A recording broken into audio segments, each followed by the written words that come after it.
էլ Պարոն Հակոբյան, քանի որ հեռուստատեսության եւ ռադիոյի հանձնաժողովը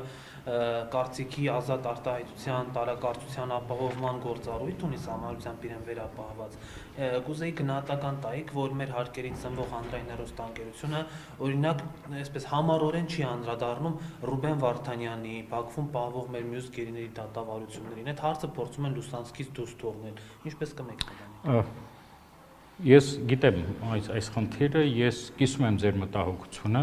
բայց ես ուզում եմ հստակ մենք հասկանանք բոլորիս լիազորությունների սահմանները։ Հանրային հեռուստաընկերությունը ունի իր կառավարող մարմինը, դա հանրային հեռարձակողի խորհուրդն է, եւ մենք այդ բովանդակային բաների մեջ,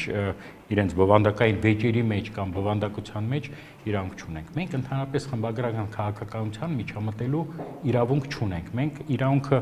մեր սահմանափակվում է օրենսդրությամբ։ Օրենսդրության մեջ գրված չի, որ այս կամ այն հեռուստաընկերություն պետք պարտավոր է այս կամ այն բանը ցույց տալ։ Չգիտեմ ճիշտ է թե սխալ, որևէ լծակ չունենք, իհարկե չունենք։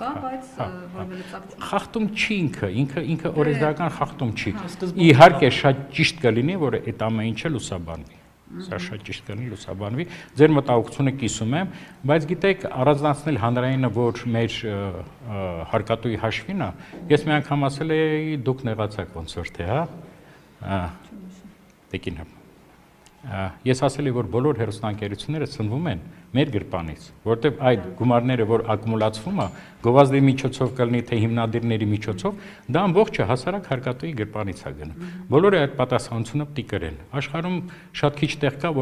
որտեղ հանրային հեռարձակողի բովանդակությունը մյուսներից տարբերվում է։ Բայց պատասխանատվությունը հանրային հեռարձակողությանն է։ Ավելի մեծ, ճիշտ է, այդ համաձայն եմ, իհարկե, չի քննարկվում։ Պետրոս Ղազարյանը հանրային